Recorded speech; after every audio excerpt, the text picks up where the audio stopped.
And so, Colonel, Israeli Prime Minister Netanyahu is under tremendous pressure from protesters at home, demanding a hostage deal, and his own defense minister saying the goal of totally destroying Hamas is, quote, nonsense. Senior U.S. officials told the New York Times that Israel has done all it can militarily. Do you believe Israel can achieve its stated goals of destroying Hamas and bring home the hostages by force at this point? Well, the short answer is no. That was not an achievable objective, even at the beginning of the war. Totally destroying Hamas and getting all the hostages back. They're not going to get all the hostages back, as we know. And one of the sticking points is in what phased array are hostages going to be released. Another sticking point, and one that hasn't been addressed fully, and may not be addressed fully, is who is going to control the border of Gaza. Now, Israel wants to control the southern border to make sure that there's no further entrance of A, militants, and B, weapons into Gaza when the shooting stops. But neither Hamas nor Egypt wants that to happen. So it's going to be an extremely difficult negotiation to get somebody's going to have to give in the end. Hamas cannot be totally destroyed, and there will be a resurgence of it as long as Iran wants there to be a resurgence of it. And not all of the hostages will be released, certainly not the first time around, Jose.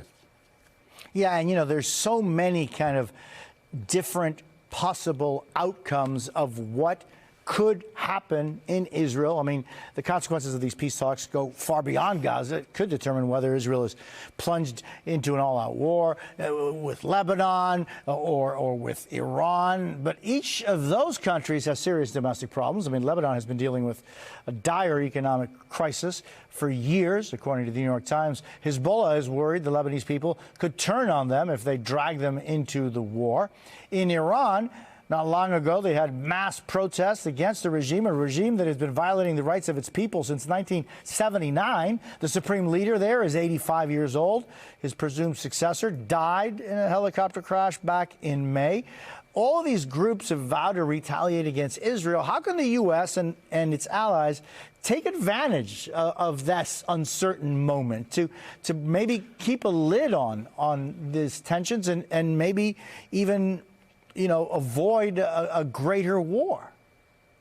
What's really interesting is that the United States is using all the elements of policy, all the instruments of foreign policy in order to prevent a larger war and to influence the combatants here. One is diplomacy, and we've already spoken about that. Continued effort in that regard, especially using intermediaries like Qatar and others and Egypt, is going to be of great assistance in keeping the lid on. Second is the use of the economic instrument. The United States has been very successful in using economics to try to keep the lid on Iran. You mentioned a very interesting thing about the internal politics of Iran.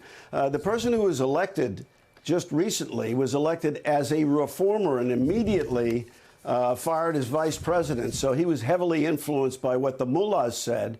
But the undercurrent of the populace's discontent with the regime is always an influence here. And the more discontented the populace inside Iran is, the easier it's going to be for the United States and other clear-thinking people in the region to keep things quiet. At the end of the day, Hezbollah is a major independent variable here. It's funded by Iran, trained by Iran, supported by Iran, but it makes decisions often by itself. A mistake by Hezbollah is liable to tip the balance and may make things much, much worse. But for the time being, things will remain as quiet as they have been as long as the United States continues doing what it's doing, and its allies and people who are assisting it keep doing what it's doing, Jose.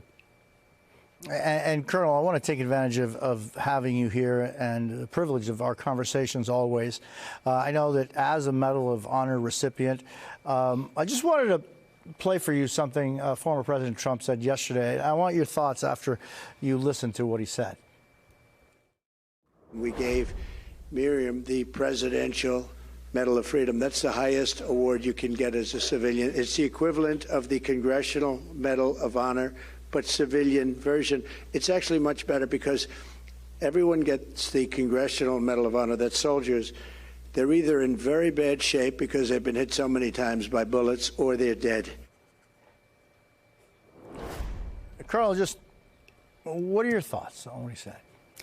Well, it depends on how much time we have. But Donald Trump is the least adroit public speaker in my memory, and I'm pretty old, and so I remember a lot of public speakers.